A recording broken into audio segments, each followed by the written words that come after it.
discussing the Yetzer Hara and the Yetzer Tov. And we discussed this concept previously in the previous classes. We said the Neshama is in the middle. The Neshama is the spiritual life force that gives energy to the body and everything around it. Around the Neshama is the Yetzer Tov. It's the best, has the best positioning. So therefore the soul is giving energy straight to the Yetzer Tov. And from there to the Yetzer Hara, and around that is the Nefesh, which is the lower part of the soul, which is the bodily functions and the body. Okay, so the Nefesh keeping the body alive, which is the lower part of the soul, and around that is the body. So you have Neshama. Around the Neshama is the Yetzer Tov. Around the Yetzer Tov is the Yetzer Hara, which he said is a klipa. It's a shell. It's a shell of protection, just like the shell of the fruit is protection. How does it protect the soul? By keeping alive, by staying alive. What makes a person stay alive? And the answer is the Yetzer Tov doesn't make the person stay alive, unfortunately. The Yetzer Tov wants to get out of here. The Yetzer Tov wants to do good. The spiritual part of the person is pulling the person the other direction. The Yetzer Hara is the one who says, hey, ego, I've got to stay alive. I've got to enjoy life. I've got to enjoy life. So sometimes you see a person who knocks his Yetzer Hara completely, and therefore he has no will to stay alive. So it's going to come from the Yetzer Hara Tov as well. So for the Torah makes it a mitzvah that you got to use your Yetzer Tov also to stay alive. But chai by him, a person should live by the Torah, not die by the Torah. But that itself became a big machloka between the Rambam and Tosfot. Right? We're going to talk about it. We talk about a history of the Crusades. What can you give your life for? What can a Jew give his life for? The non-Jew comes along to him and says, eat non-kosher. Do you have to give your life or not? No. So Rambam says no, and if you do, suicide. Tosfot says you're allowed to. You want to be machmir? You can be machmir. You're going to be strict on giving your life? Give your life. Rambam says, hey, that's not being strict, that's being lenient. That's being lenient on suicide. So big machloket over here, how far can you go? You see that the Yetzer Hara says, listen, what for? What do I want to stay alive for? I want to stay alive to save Hashem. They don't let me save Hashem, I don't want to stay alive.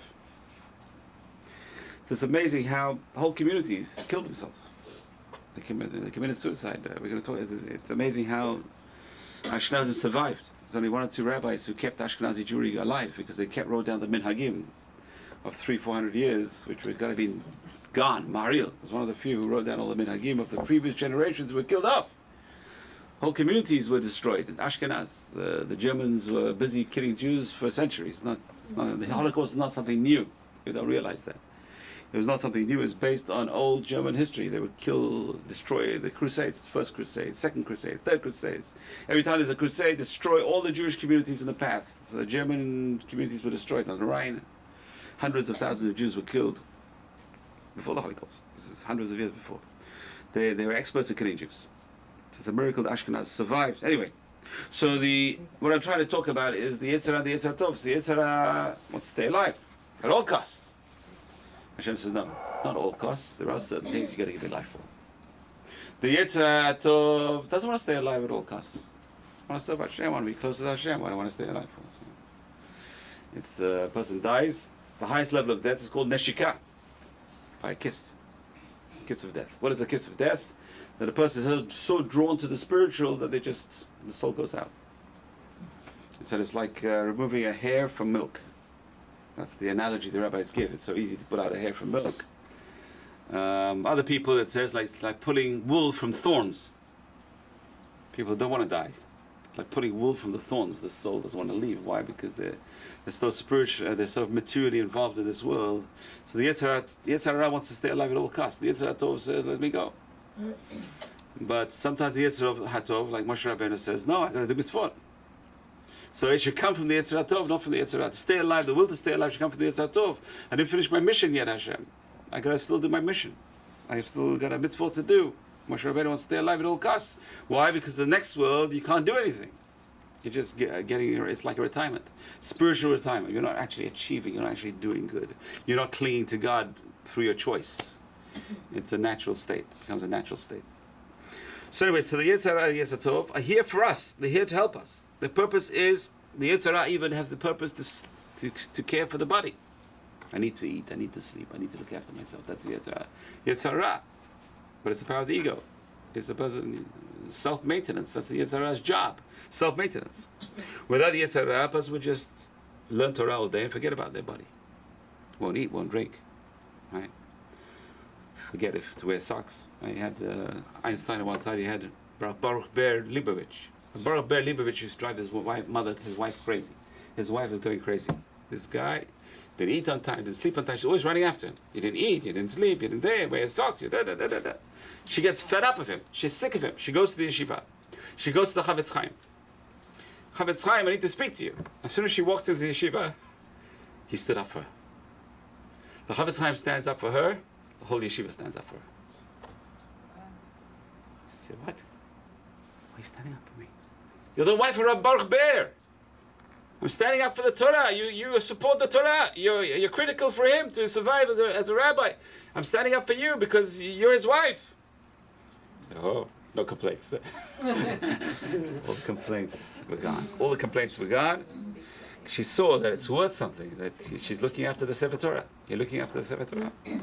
It's a big zechut, a big zechut. We talked about it on Shabbat, right? The wife of Rabbi Lazar, the daughter of Rabbi Shimon, the wife of Rabbi Lazar, the son of Rabbi Shimon, was asked by Rebbe, "Can I marry you?" after he died, and she says, "No. I was used for holy purposes. How can I be married to someone not so holy?" Telling Rabbi Yehuda Nasi. She knew what holiness was, so she's not going to lower herself to a low level. It's wild. It's wild stuff. Anyway, but that's the job of the Yetzer Hara. The job of the Yetzer Hara is to keep the person alive. Is be the protector of the soul. Protector of the soul. Hard to imagine. The Yetzer Hara is the protector of the soul. How's the Yetzer Hara protector of the soul? By looking after the body, it's protecting the soul. The body is the vessel of the soul. But the Yetzer Hara Tov, as well, should also be involved in looking after the soul. That's why Hashem made it a mitzvah. If it wasn't a mitzvah to look after your body, the Yetzer Hara Tov would say, what am I doing here? The Yetzer Hara Tov also has to look after the body. You have to guard your soul very carefully. So, as salt preserves the meat, we're on page 82, the Yetzer Hara preserves and cares for the living organism. As a horse helps the rider, the Yetzer Hara enables interaction with the world. But like a horse, it has to be controlled.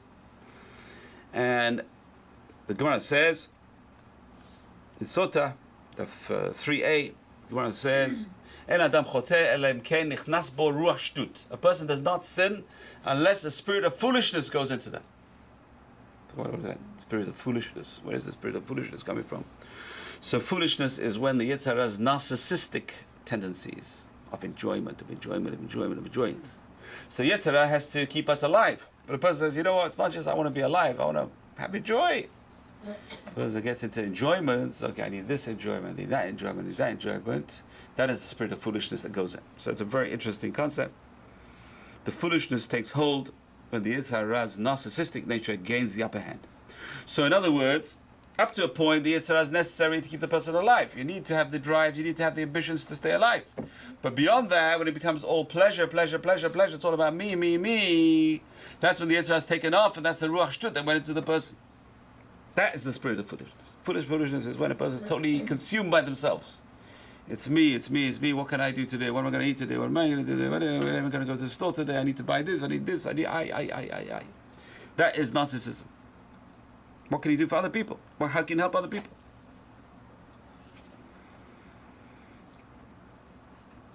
So if this force goes overboard, the person tastes, is absorbed and tastes the Yetzer Hara and is drawn to the Yetzer Hara, becomes very egotistical, becomes associated with just this desire and satisfaction. That's it. Very similar to our materialistic world today. Just involved in trying to get more and more, eat more and more, enjoy more and more. I want all my senses to be satisfied more and more. That's very similar. Until we get to the point, like the generation of the flood. What does it say? All their thoughts were evil all day. That's it. So physically they were satisfied, but they wanted more. They wanted desires, all their crazy desires. All day long, evil. All day long, evil. So now we see over here, Yetzer Machshavot Libo. The language used over there is Yetzer Machshavot Libo. The Yetzer of the thoughts of the heart. 1 second, the desires of the thought of the heart. The Yetzer is the inclination of the thoughts of the heart. What's the inclination of the thoughts of the heart? That's a very powerful idea, right? The inclination of the thoughts of the heart implies that a person's thoughts are pulled in two directions. and this is very critical, it's not like your thoughts are pulled in two directions. Your thoughts govern where you are, Rambam says in Born Nevuchim. You are where your thoughts are. So my thoughts are in a good place, I'm in a good place. If my thoughts are in a bad place, I'm in a bad place. In other words, I direct my Yetzer Hara through my thoughts. How do you pilot the system? How do you pilot the Yetzer Hara? How do you pilot the Yetzer Hara Tov? How do you pilot your body? How do you pilot yourself? The answer is through your thoughts. Dot. Oh, we're getting close to the Yetzer Dot now. Dot. Person uses their dart.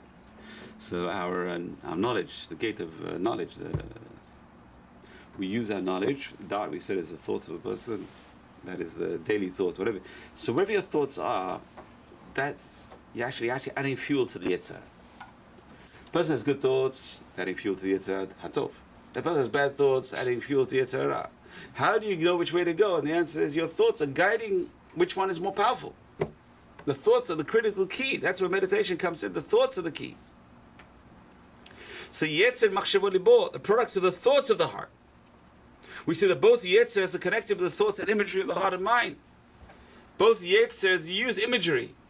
So Yetzer Hara will show you imagery which is, it's so beneficial if you have that ice cream.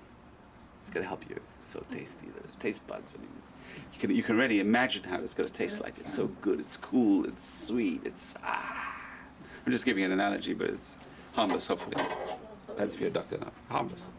Depends how many calories, whatever it is. Okay. But let's say it's a harmless. Chocolate cake. Wow, chocolate cake. Yeah, very good chocolate cake over Shabbat. I didn't have any. I'm trying to control it. But no, because of my problems. But anyway, so it's interesting. So you see, the Yetzer Hara works through the imagery. You can actually taste the stuff. You're not eating it. If you know what it tastes like, you're tasting it already. I can't wait. It tastes so good. I know it tastes so good. So the imagery is affecting the brain. That imagery causes the brain to want it. So you just power the Yetzer Hara, whatever it is, whichever Yetzer is pulling you to have that chocolate cake. If it's Shabbat, it could be a Yetzer Tov. Shabbat, enjoy. Onik Shabbat. Could be. It's Onik Shabbat. Only God knows what's pulling you, person. It's amazing. We don't even know ourselves what's pulling us. Is it the Yetzer Hara pulling? A person's going to analyze themselves all the time. What's pulling me in this direction? I want to go to this place. I want to see that movie. What's pulling me? Is it Yetzer Hara Tov? Or is it Yetzer Hara? Sometimes a clear choice. It's a clear choice. So we see the Yetzer Machshavot Libo, the products of the thoughts of the heart, that the Yetzer Hara Tov and the Yetzer Hara are connected with the thoughts and the imagery of the mind.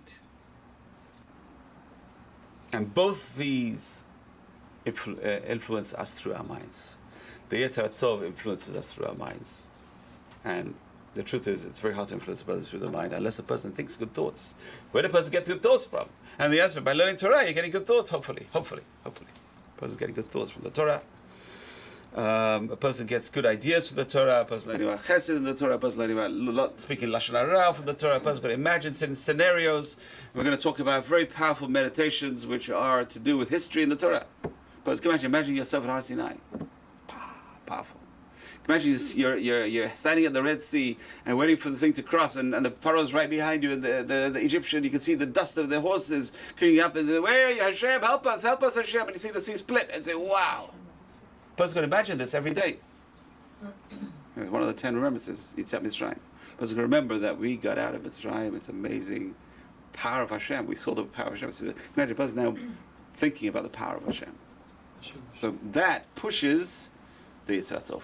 That's the imagery that can ignite the Yetzer Hara Tov.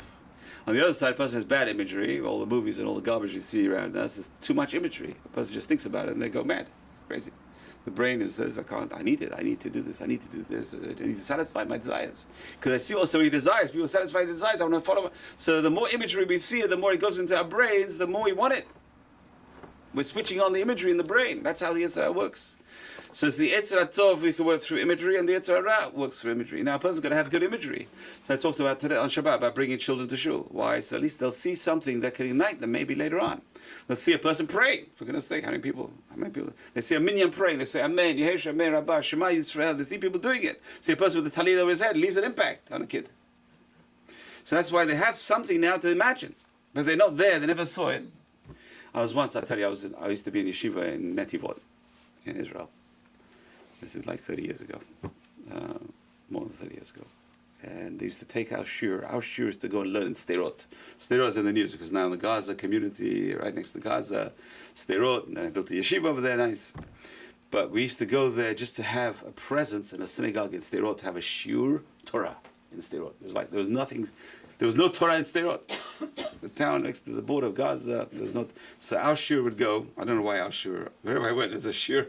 I used to go to Mali Adamim, Sderot. Our shiur used to go just to make a Torah presence. Every day they would take us to the Bassous and bring us back, just to have a presence in Sderot. And we saw kids coming from Moshavim, the Moshav, the Kibbutzim, Shomer HaTzair, on a trip to a synagogue. 5, 6, 7 years old, they would come, and the teacher would say, "This is a synagogue." A synagogue. They take it to the Aron HaKodesh, they see a Sefer Torah. You can see these guys never saw it in their lives. At least they see it once. But I'm saying the imagery, you have to have something to see to be able to imagine it. How do you imagine holiness if you've never seen holiness? If you've never been to a shul, how do you imagine holiness? You've never seen the rabbi, you've never seen the people pray, you've never seen a minyan, you've never seen holiness, you've never seen a kiddush. How are you going to imagine it? How do you imagine Shabbat if you've never experienced Shabbat? So these are things that link into a person's imagination and that can feed into the Yetzer HaTov. Because otherwise, if you can't imagine something good, you can't imagine spirituality, how can you imagine, how does the Yetzer HaTov get fuel from? The fuel comes from our thoughts. So you have to be able to see these things. It's amazing. The more you see it, the more it affects you. If you don't see it, you're not immersed in it, it doesn't affect you because you're not thinking about it. So Yetzer Machshav Libor, such a powerful statement. Such a powerful statement. Okay. So both the Yetzer are attached to the imagery of the heart and the mind. So can you imagine a person brought up in a totally secular world with all the secular desires and all the materialism and all the media around them. What are their thoughts all day? 2 things. I can't say one of them, the other one is money. It's 2 things basically. It's all about self-satisfaction, about making it. So, but a person who's seen good things, if you've been to yeshiva and you hear the voice of the Torah, it stays in my mind. Now you got to imagine it. You got to imagine it. The sweetness of the Torah. You got to imagine it. You got to imagine it. It draws you closer. You imagine your parents sitting around the kiddush table, getting a bracha from your father, from your mother. It's a powerful. This is powerful material. If you've seen it, it's powerful material. If you've been to a great rabbi's class, or you've seen the great rabbis, you've seen Rabbi Yosef, you've seen great rabbis around you. Today you can see on the movie, but it's not the same. It's being there and witnessing, and you're getting the Torah from Sinai. It's like getting the Torah from Sinai. Okay, so that's how the Yetzer Hara and the Yetzer HaTov work through our imagery in our minds. So by using positive imagery, we can switch on the Yetzer HaTov. By using negative imagery, we switch on our Yetzer Hara through our imagery in our minds. That's the key. Psh. This is powerful, right? It's very powerful. How do you switch on the Yetzer Hara? Think bad thoughts. How do you switch on the Yetzer HaTov? Think good thoughts. Now what happens if you can't control your thoughts? This is the Gemara in Brachot. We did this Gemara a few months ago. The Gemara says, Brachot, Taf Hei Amud Aleph. Amar Rabbi Chama, Amar Rabbi Levi Bar Chama. Rabbi Levi Bar Chama says, Amar Rabbi Shimon ben Lakish. Resh Lakish was the classic Baal Teshuvah, right? Resh Lakish was a bandit who sees Rabbi Yochanan in the river, and he thinks he's a woman. He jumps over the river. River Jordan in those days was a big river. Now today it's like a little trickle. But still, to jump over from one edge to another, it's a big. You see how big it was because you see the gap. You see the ditch over there. The ditch is massive. Can you imagine how big that river was? How powerful that river was at one time? So he jumps over the river and he sees, oh, it's a rabbi. He wants to jump back. He said, "Hey, stop! 1 second. What do you jump over the river for?" He said, "I thought you were a woman. You look beautiful from behind." So well, I have a sister. She's beautiful. You want to marry my sister? Only if you dedicate your strength to Torah study. Wow. He says, okay. Everyone guts to make that decision on the spur. How can you make a decision like that? I mean, it's hard. Where do you get that decision-making skill from? That on the spur of the moment, he's a bandit, so he's willing to take risks with his life. This is a major risk he took. He changed his life. So Reish Lakish knows how to fight the Yetzer Hara. He did it himself. This is practical advice. Le'olam yargiz adam Yetzer HaTov al Yetzer Hara. You got to ignite your Yetzer HaTov to fight the Yetzer Hara. Boy, this is power. How do you do that? How do you ignite? You know, it's interesting. Normally we're not allowed to fight. It's not a good trait to be a fighter. But a Jew's got to be a fighter inside, internal fighter. You've got to fight the battle. It's a battle, constant battle inside the person. It's constant battle inside the person. It's a horrible battle. It just goes on until the Yetzer Hara wants to kill a person. We have to realize that. The Yetzer Hara wants to kill the person spiritually. It's a battle to the death. Save me from my hands of my brother. Save me from the hands of Esav. That's really a person themselves is praying for themselves. The hands of my brother, my own brother, my Yitzhara is inside me. Is my brother. My Esav is my brother. We have to be saved from our brother. So we have to ignite the Yitzhara Tov to fight the Yitzhara inside us. The Gemara says, to make a war with him. As it says, David says in Psalm 4, fight and don't sin. Fight. You can fight who? You're fighting your spiritual battle. You're fighting inside of you. Fight that fight. If you win, mutav, it's good. If you don't win, learn Torah. What's the Torah going to do to you? How's the Torah going to break your Yetzirah? I've never figured this out till today. How's the Torah going to break your Yetzirah? Because we said the good thoughts in the Torah is going to ignite your Yetzirah Tov. The good thoughts, where you're thinking about Torah. If you're just saying Torah, if you're not really thinking about it, it's not going to help you. Just saying without imagining the words, imagining the scenario, imagining what's going on, it's not going to help you. It's the person going to actually think the Torah. So that's what it says. Imru b'vavchem. You got to say it in your heart. It's not enough to say it. You have to think it in your heart as well. So we see a very powerful idea. This is the idea we're talking about, is you ignite your imagination, and when you think about good things, you ignite your Yetzirah Tov. If you think about bad things, that's the Yetzirah. So how do you fight the Yetzirah? You ignite your good thoughts. How do you ignite your good thoughts? You ignite the Yetzirah Tov by igniting good thoughts. By thinking the Divrei Torah. By thinking the Divrei Torah, or automatically you're igniting the Yetzirah Tov. Because what ignites the Yetzer is the thoughts. The key to the Yetzer is the thought. The thought that goes into your head is the ignition of the Yetzer. Suppose there's a bad thought, they just ignited the Yetzirah Tov, or Yetzirah Ra, you had a bad thought. The Yetzirah says, oh, I'll take you even further than that. I'll make you think even more things. I'll push you in that direction. I'll give you more visual imaging around that thing. Person thinks good thoughts, okay, more visual imaging around the good thoughts. That's pushing the Yetzirah Tov. Very powerful. This is very powerful Gemara. So this is very powerful Gemara.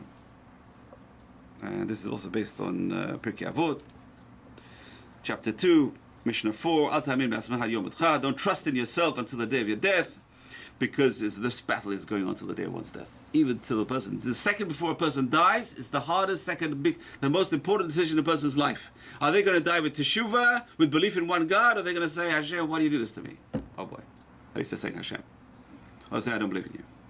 Oh boy. That's the worst. Imagine the guys in the death camps in Auschwitz. What do they do last? Are they rebelling? Hashem, why you do this to me? It's not fair. You're killing me, and I'd hate this. What kind of world is injustice? I mean, I can imagine. I don't have an answer. I mean, I can't judge these people. You can't judge anyone. You can't judge anyone until you're in their shoes. There's no punishment for apostasy in Jewish law if it was forced. Because who knows what you do? There's no punishment. So, but I'm saying, think of the trial. The trial is a person's dying. That's the last trial. That's the last test. How they die. That's why we practice every day. Shema is practicing every day. But we have to imagine these scenarios so we'll know how to act. As the Rabbi Kiva said, I prayed for this every day. I imagined this scenario every day when I said Shema. I want to die. Al Kiddush Hashem. So if I'm here, of course I want to do it. Because I imagine this every day. Of course I'm going to do it.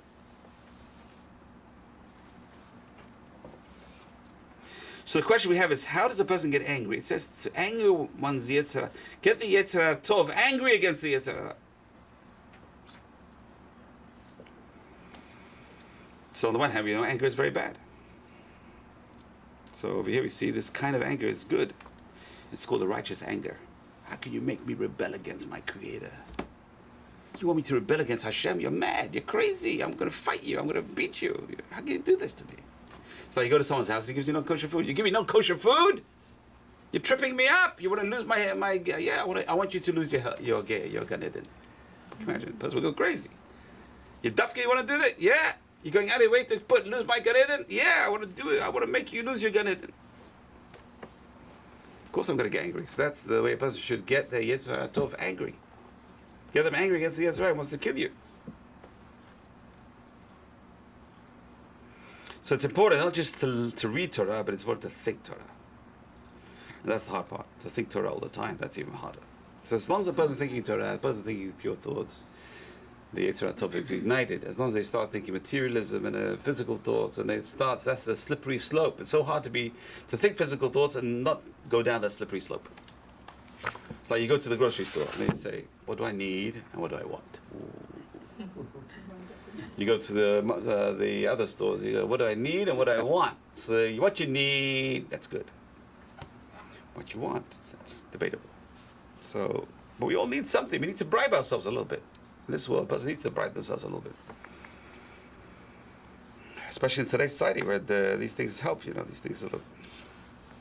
Anyway, so a very powerful idea. The imagery is very powerful. That you are where your thoughts are. If the thoughts are good, I'm going to the Rambam. This is the end of Isurei Be'ah. Forbidden relationships. Amazing Rambam. Forbidden relationships. He's got 22 chapters on forbidden relationships. As you can see, it's a big topic. There's many things which are forbidden, very few things allowed. Basically, you get married, and that's it. So you gotta have a kosher person to get married to. It's not, you can't just marry anyone. So he talks about things to keep away from, to stop a person from becoming immoral. Number one, going to comedy clubs. Interesting. Rambam talks about laughter which brings a person to immorality. So laughter which has no morality to it, just making a mockery of this, mockery of that, nothing is sacred. In that laughter nothing is sacred, then it brings a person to becoming immoral. Number two, shechrut. What's shechrut? Drunkenness. Person gets drunk, it's going to lead a person astray. We know that Lot was drunk. We know Noah got drunk, and we know what happened to Noah. Songs, immoral songs. And then he says, V'lo yeshev lo isha, and don't stay single. Shemin hagzeh gorim b'tarit yetra. Getting married, one man, one woman, causes a person's purity. Very, very powerful. Furthermore, the rabbi said, Yifnei atzmo machshavato le'dvrei Torah. A person should put their mind, again, should have time, so his mind will be full of Torah. V'yachiv da'ato b'chokhmah, and increase the wisdom in his brain. Okay, because immorality only has strength in a heart which is free of wisdom. Amazing. So in other words, again, it's your thoughts. The thoughts feed the Yetzer. The drives are fed by our thoughts. So a person thinking in a certain way, you trigger your Yetzer. How do I trigger my Yetzer? You thought about it. So what do I do now? Think something else. Change that. Click on the button. It's so hard to do. Change that thought. It's so hard to take a person away from that train. Once the train leaves the station, how do you get it back? So the answer is you have to change that train of thought. You've got to stop the train of thought and start a new train of thought, a good train of thought. The trouble is it happens in seconds. These things happen in split seconds. The mind is here, the mind is there, the mind's here. We're going to talk about that. It's an amazing concept. It's an amazing concept. Why is the mind here? Why is the mind there? We have to go back to Gan Eden to understand. Amazing. So the Yetzer Hara starts with fantasy and emotion. The Yetzer Tov is closer to the Neshama with intellect. So by regular use of positive imagery, you may counteract, train, or transform the Yetzer Hara. Wow, halavai, we can do that. Wow, that's amazing. So through refining the Yetzer Hara, Rabbi Nachman says, the power of fantasy. If you can refine your power of fantasy to fantasize about good things. How many of you fantasize about good things? Boy, Hashem, I want to win the lottery so I can build a big yeshiva. Wow, can I have the biggest yeshiva in the world? Imagine a person fantasizing. Halavai, we can fantasize these things. Can you imagine? Yeah. I just read about a religious guy in Yerushalayim. He just won the lottery in Israel.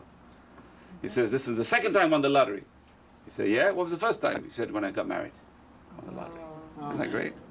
When I met my wife, I got married to my wife, though, I won the lottery. This is the second time in his life. Is it beautiful? He won the lottery. He won the lottery. He says, but we're not doing anything right now because my wife is busy preparing for Rosh Hashanah. It's beautiful, very beautiful. So a person's going to know, we won the lottery.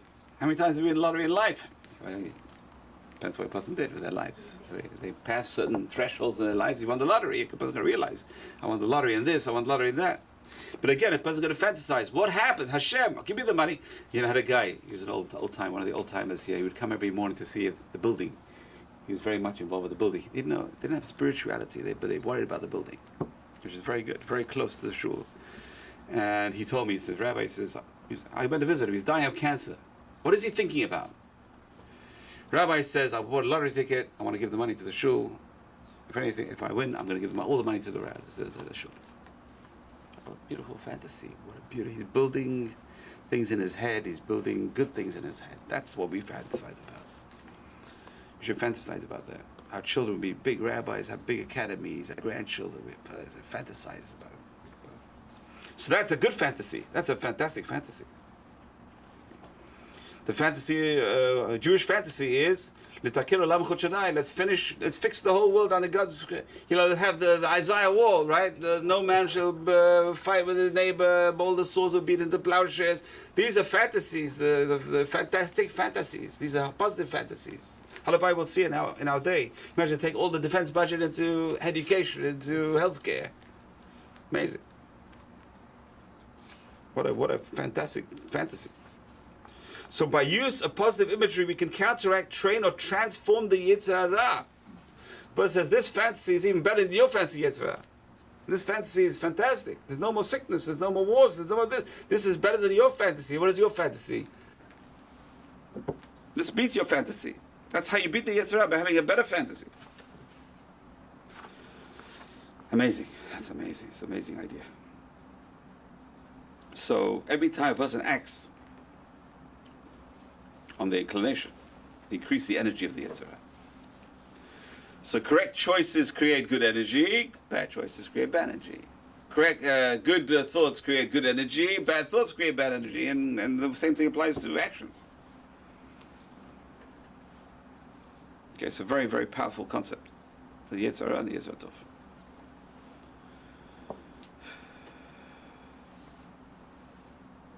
Very powerful. So Yetzer Machshavot. The Yetzer Hara starts with fantasy and emotions. The Yetzer Tov starts with intellect. So what is this Yetzer Hara? Where does it get its power from? And the answer is we say in the Shema every day. Elohim Acherim.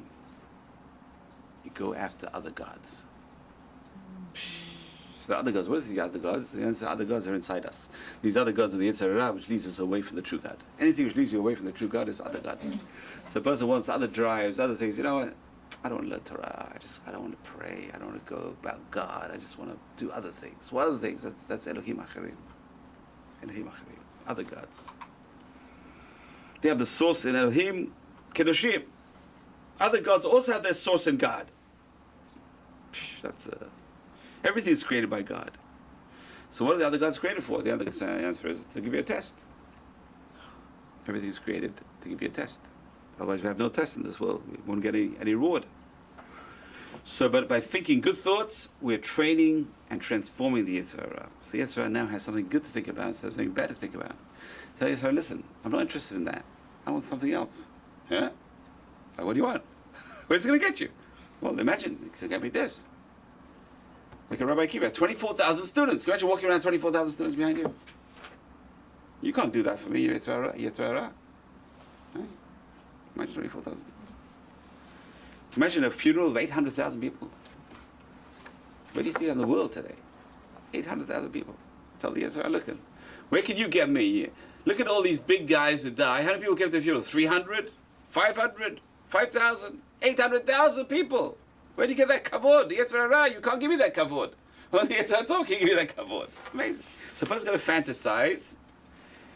Who's that rabbi in Cleveland? Tells Gifter, Rabbi Gifter. He had all these Rebbe cards. He had a space on his wall. Why not you? And eventually he got his name up there, his picture's up there. The Rebbe cards. So he's fantasizing something good.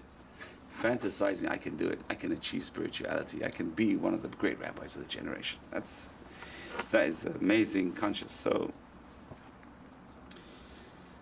it's a very powerful way of turning on and off the Yetzer Hara and turning on and off the Yetzer Tov. The way we think, the way we fantasize. What do we fantasize about? Very, very powerful. So the imagination, emotion, and the imagination influence both Yetzeres. That's amazing. So that's why Musar, the Musar school, Rabbi Shas Salanta, it's not just the intellect, it's also the emotion. Because the emotions always also motivate a person. You love your parents. If that emotion is not there, it's very hard. You don't have that emotion, then it's a dead love. It's half dead. It's an intellectual love, but it's not emotional love. Right? So you're going to have both. You're going to have the intellectual love and you're going to have the emotional love. The emotional love is stronger than the intellectual love, usually. The trouble is, which comes first? What comes first, the emotional love or the intellectual love? So Rambam, when he talks about loving God, he says the intellectual love comes first. The more a person thinks about what God did for us, the more a person thinks about what Hashem created the world and all the things that God gave, the chesed of Hashem, that'll ignite the emotional love. Halavai. Halavai, it's so easy. We've got to think more. We've got to think more about it. So it's a very powerful idea that our thoughts are the key to motivating both the Yitzhak is through the thoughts. We think, and it takes it to the next step. The Yitzhak takes it to the next step.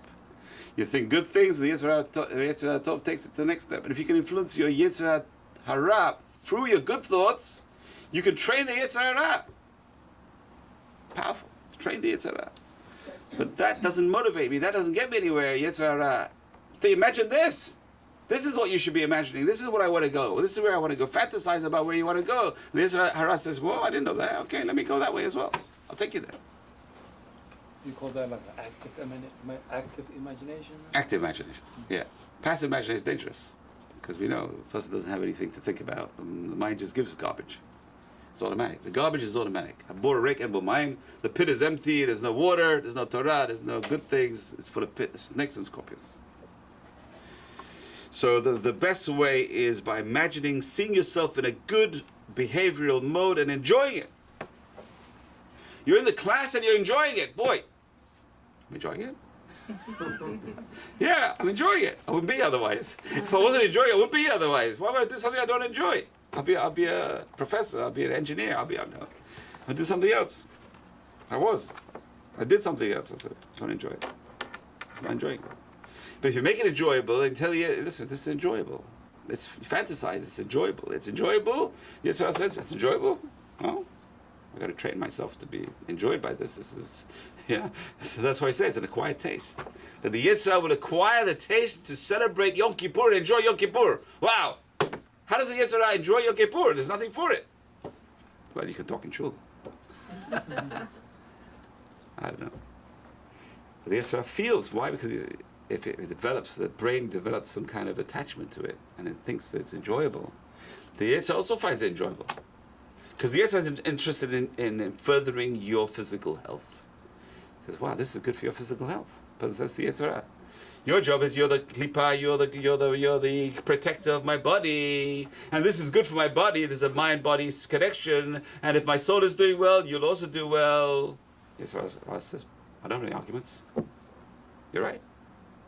You're right. We all need Yom Kippur. It's good for our psychology. It's good for our for spirituality. It's a good rejuvenation for a person to go through Yom Kippur and be cleansed. You feel good. Afterwards. You feel good. Even the Yetzirah feels good. Feels good. Everyone feels good. The whole person feels good. You've been cleansed. You've been through the washing machine. It's clean. So a person should recall that feeling of cleanliness and think about it and fantasize about it. I want to be like clean. I want to be like that every single day. Halavai, we can get to that level. It's a special day. So, this is the meditative technique advocated by Rabbi Israel Salanta, Rabbi Huda Levi, Sefer Maspik. All right? A pious man, this is a Kuzari, Rabbi Huda Levi. So Rabbi David Basous just talked about him. He was one of the great rabbis of Spain, just before the Rambam. Okay, so in the 10th century. Rabbi Levi, 10th century, Shlomo ibn Gabirol. We're going to mention all the tefillot, the songs we're going to sing on Rosh Hashanah. If you come before Baruch She'amar, it's around, what time is that? Around 9 o'clock. If you come around 9 o'clock, early bird gets the worm. The early person gets these songs, these songs will ignite your soul. If you read the words in English, it's ignite your soul, amazing, powerful, beautiful praises of God. Yehuda Levi and Ibn Gabirol, two great poets and amazing rabbis, amazing guys. So Yehuda Levi wrote the Kuzari. And in the Kuzari he says, the pious person uses his imagination to conjure out the best thoughts they can recall. To imagine the Sinai revelation. Can you imagine? You're Har Sinai. It's hard to even imagine. So you saw the movie, the Ten Commandments. There's all kinds of movies coming out, but it helps you a little bit trigger something. But the trouble is, it triggers something, but you have to try and remember it and think even bigger than that because it's a movie. You're limited it by making a movie, right? So it's amazing, and kids should be exposed to these things so that they can also imagine it. Wow, it blows the mind. Blows the mind. See Hashem writing the tablets. I mean, like, right? It blows the mind. And think about that. You're there, and you're hearing Hashem's voice, and you say, wow, it's scary, awesome. But you know what's going to happen again? It's going to happen again. When the Mashiach comes, it's going to happen again. And most people aren't going to be ready for it. They're going to blow their minds. They're going to die. We're not going to be ready for it. That's why it says, I'm going to send you Eliyahu Navi before the day of judgment, before the great day. Why? Because he's going to teach you how to handle this revelation, handle prophecy. We're going to go through this again.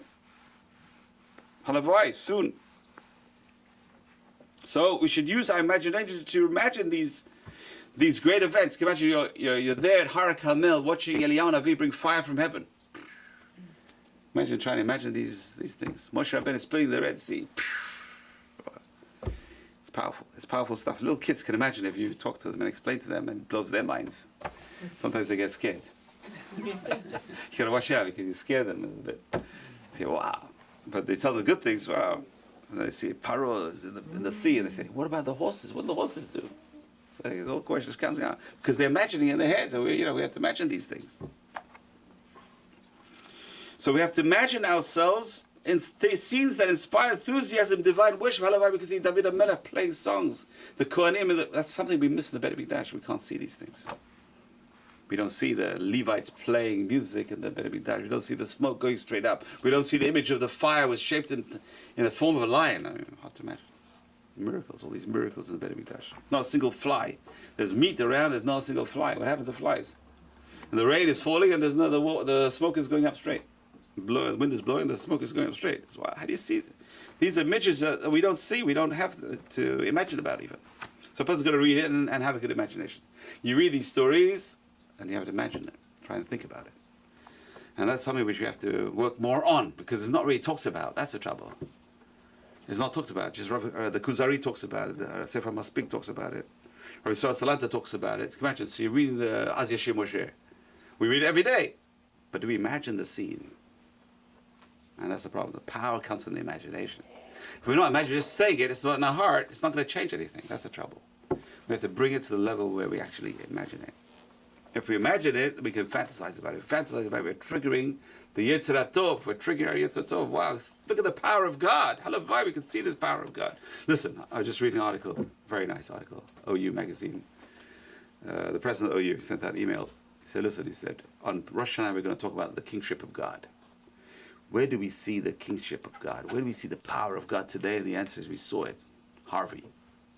It's called Harvey. We saw it Irma. We saw the power of God just overnight can smash and destroy it. The power of Hashem. You can see the power of God. With all the technology today, we cannot control natural events. Natural events are the power of God. That's the last thing we have to see, to imagine something about the power of God. So the person hears thunder. It's all inspiring. Thunder is all inspiring. It's right next to you. Bam! A clap of thunder. His strength fills up the world. It's nearly as bad as a sonic boom. F-16s flying overhead. Oh boy, this is scary as well. It's very scary. I was in Israel recently in my son's house in Beit Shemesh, and on Shabbat morning, 7 o'clock in the morning, 2 F-16s fly right up. Phew, what a noise, boy. The whole place, a rumble. That rumble is an amazing rumble. It's an amazing rumble, those engines. Wow. So I woke everyone up. 7 o'clock is good. Woke up just in time for Shacharit. I don't know if that was the intention. Said, hey, what's going on in Syria? You don't know who knows what's bombing in Syria. Then there was a bombing in Syria. Who knows what they did over there? It's amazing, amazing. But these are things that a person's going to remember. What things can bring them closer to Yad Shemayim? Things you saw in your youth. Family sitting on the table, set a table, leaves a big impact in the kids. You see, you go to a class, you go to shiur. So these are things that a person's going to fantasize about and think about, because the thinking triggers the Yetzer Tov. Thinking good things triggers the Yetzer Tov. We have to use our imagination, imagine scenes that inspire enthusiasm. This is meditation. It's a very powerful, very simple meditation. Just meditate about something which triggered you spiritually. Meditate about it. Think of a scene that can move you spiritually. What's the most powerful scene? Think of the two women who came to Shlomo Melech. This is my baby. The other one said, no, it's my baby. Okay, bring a sword. Think about the scene, the whole thing, and think about his wisdom. And they say, wow, the guy's smart. Wow. Wow, how do you do that? How do you amazing. Wow. Okay. So two types of imagery are being produced by the Yitzhars. Okay? So we operate in two worlds. We operate in two levels. We operate on the physical and spiritual.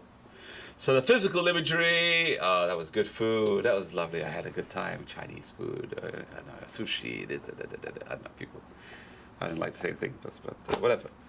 So everyone has their own triggers that trigger physicality, trigger materialism. So that's the Yetzer Hara, concerned with survival, projecting yourself into the physical world.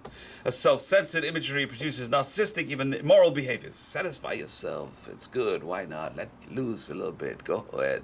That's the Yetzer Hara talking to a person and using imagery.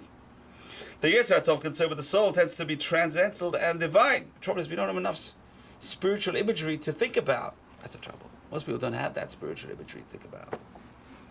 Most Jews today are not linked in, so they don't have that concept of spiritual imagery. You know, it's amazing. You look at the Reform movement. I was reading the high holiday material. Who's the hero? Martin Luther King is the hero.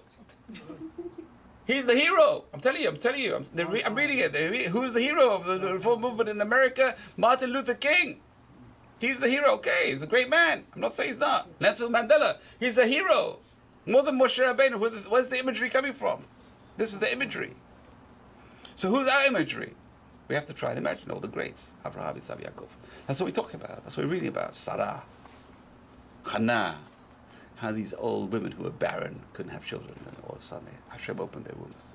That's what Rosh Hashanah is all about. Rosh Hashanah is about childbirth. Rosh Hashanah is a day where you can't get what you want, and you ask for a gift from God, and God says, here you are, I'll give it to you.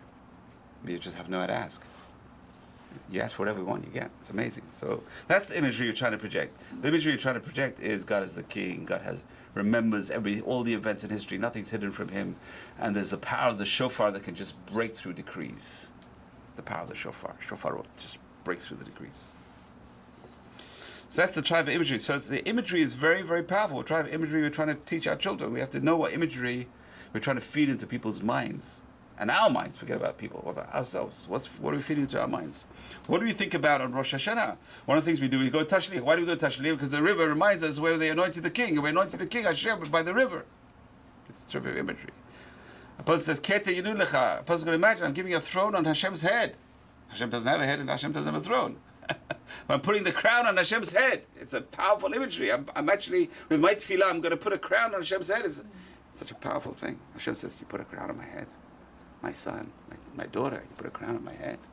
I'll give you whatever you want. So this is powerful stuff. So this is very, very important imagery. So the Yetzer Hara is producing physical imagery. So every country wants to show they're powerful. They have their own imagery to show their power. And they have their museums, they have their history, and everything projecting their power. That's the Yetzer Hara, projecting power. The Yetzer Hara Tov doesn't project power, it projects spirituality, goodness, kindness, morality. It's hard to imagine these things and make them desirable in your eyes. How do you make it desirable? How do you make these things, you imagine the good things and you say, wow, I had such a good time. I enjoyed it. Yeah? You have people like that. They come and they hear the Hazan, it's, wow, it's enjoyable. It's enjoyable. So now you imagine that and say, wow, I want to be there. I want to hear this. I want to go earlier. I want to be there. It's amazing. People come here early in the morning for slichot and they're motivated. How are they motivated? What motivates them? And the answer is just hearing the tefillah. Does something to their neshama. It does something to their neshama. Just getting that purity, getting the connection to Hashem. So that's what a person's going to imagine. So which of the Yetzirah's influence determine our thoughts, speech, or deeds depends on the focus of the conscious mind. It's what your mind is focused on that triggers the thoughts that trigger the Yetzirah.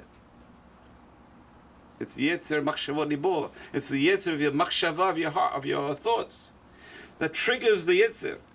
When the focus is on the body, honor, or self-gratification, Yetzer Hara. Person's focusing on kavod.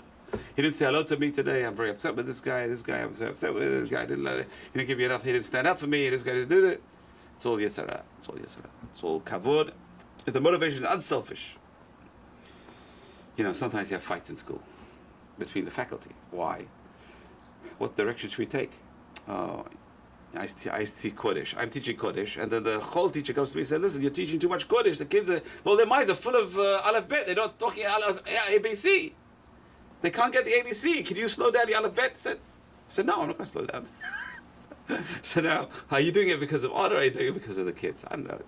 These are hard questions. You fight the battle of Hashem. What are you fighting for yourself? You're fighting for Hashem. So the rabbis say, Hillel and Shammai. Look at the classic case. Hillel and Shammai, they fought L'Shem Shamayim. All the arguments were purely for the sake of truth. That's it. So hard, because you're involved in an argument, you see other people latching in, and it becomes a whole big... We talked about Shabbat, how they burnt the books of the Rambam. First the rabbis were involved, but then it degenerated, and then you got the mobs involved, you got idiots involved, you got the pagans involved, the other people involved, the French guy involved, and they burnt the books of the Rambam, then they burnt the books of the Talmud. And then they woke up, a bit late.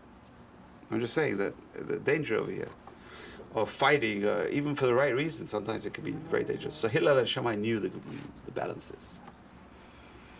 They knew the balances. But the halakha is like Hillel. Why? It says he always put Beit Shammai's view first. If you look at the Mishnah, Beit Shammai is mentioned first, always mentioned first. He delved into Beit Shammai. Is it truthful? Is it not truthful? What is it going to lead to? He put it first, and then he talked. He said his opinion. More humble. Halakha is like Hillel. Bitter. Okay. So a person has to meditate on good things, and the meditation on good things will feed the Yetzer HaTov. Since the Yetzer HaTov is closest to the Neshama, it associates with holy aspirations. So Yetzer HaTov works with quiet reflection. So that's why the rabbis always said, keep away from anger, it can disturb Yetzer HaTov. The Yetzer HaTov works very quietly. The more you get excited, the less Yetzer HaTov is involved. It's interesting because this person is a calm person. It's a very good sign. Doesn't get excited, doesn't get irritable, doesn't get angry. Always even keel. Beautiful sign. That means the Yetzer HaTov is in control. That's one of the simanim for the Yetzer HaTov is in control. Person always flipping up, excited. The Yetzer HaTov, it's very hard for him to manipulate. It's very hard to live like that. So that's why the rabbi said keep away from anger. I said Moshe Rabbeinu got angry. What happened? He lost halachot. He forgot. Right? He got angry with the Aaron. He forgot the halakha about an onen cannot eat the korban. A person who just lost a relative cannot eat the korban. He had an argument with Aaron and his sons. Right? So it's important not to get angry. Shimon HaMorim. Moshe Rabbeinu lost it and hit the rock. He lost it. He lost everything. The son of the Rambam, we said Rambam's only one son survived, Rabbi Abraham, who became the chief rabbi of Egypt at the age of 18, and also a doctor at the age of 18. He says, in his commentary on the stories in the Gemara. He has the introduction, Ein Yaakov. We have Ein Yaakov here. Ein Yaakov is just the stories, beautiful. If you want to find great stories, just go through the Ein Yaakov. The trouble is understanding the story is something else. But the stories are beautiful. Just take them, read them, know them. And if you understand, you understand. If you don't understand them, you're going to realize they're deep. You don't understand them. I don't understand them, but they're deep. Don't dismiss them. They have a message. So he writes in his introduction to Ein Yaakov, by increasing meditative thinking, you can subdue your Yetzer Hara in the race towards the crass and the immoral. The Yetzer HaTov is the intellect. The Yetzer Hara is the bodily desires. I'm just giving you the Rambam, son, Rabbi Abraham ben Rambam. One should make sure that the intellect always rules over the bodily pleasures. This should be uppermost in the mind. If thought alone is enough to subdue desires, that is best. If not, a person should enhance their thinking by chanting and saying verses and words that will increase the thoughts and stop the mind from thinking the other thoughts. Exactly what the Gemara said. The Gemara Brachot, Daf Hey, about using the thoughts, the good thoughts against the bad thoughts. But how do you get good thoughts? The answer is sometimes you got to say the verses and think about the verses like that's a meditation. You're using the verses as a meditation to increase your good thoughts, and then that can power away the bad thoughts. Amazing. Okay. let's just finish off with this beautiful idea we have to start it with next week. This is a very powerful idea. Because both Yetzirahs feed off the Neshama's energy, very famous Gemara. The greater the Neshama, the greater the strength of the energies of the Yetzirah and the Yetzirah Tov. Kol HaGadol Mechaviro, Yitzro Gadol Emenu. Whoever is greater than his friend, what do you mean greater than a friend? The bigger the battery, the bigger you can power, right? You see these cars now, Tesla, right? The bigger the battery, the further that car can go. The bigger the spiritual energy, the more the Yetzirah's drive is bigger. And the Yetzirah Tov's drive is also bigger. All the drives are bigger because the battery pack is bigger. The Neshama is the battery pack. It powers, gives you more power, more energy. So if a Kol HaGadol Mechaviro, whoever's got a bigger Neshama, Yitzro Gadol Mechaviro. This is very powerful. See Reish Lakish. How did Reish Lakish the bandit become the great rabbi? And the answer is he was a great bandit, which he had a great Yetzer. Why do you have a great Yetzer? Because his Neshama is big. That's the guy you want to get. The guy with the big Yetzer. You see this in children. The biggest, toughest guys, always busy and active and bossy and fighters. They're the biggest, best kids eventually, if you can get them. If you can change them into the best kids, they become the best kids. Because they have that motivation, they have the great neshama inside them, powering them. They just don't want to do it. They just don't know which way to go. They're mixed up, confused. So if you can harness that energy that they have, you make this person becomes the top. Reish Lakish became the top. Number 2 in the Jewish world. Number 2, he became to Rabbi Yochanan. And he says he was number 1. He could have been number 1. Probably was number 1. Rabbi Yochanan couldn't live without it.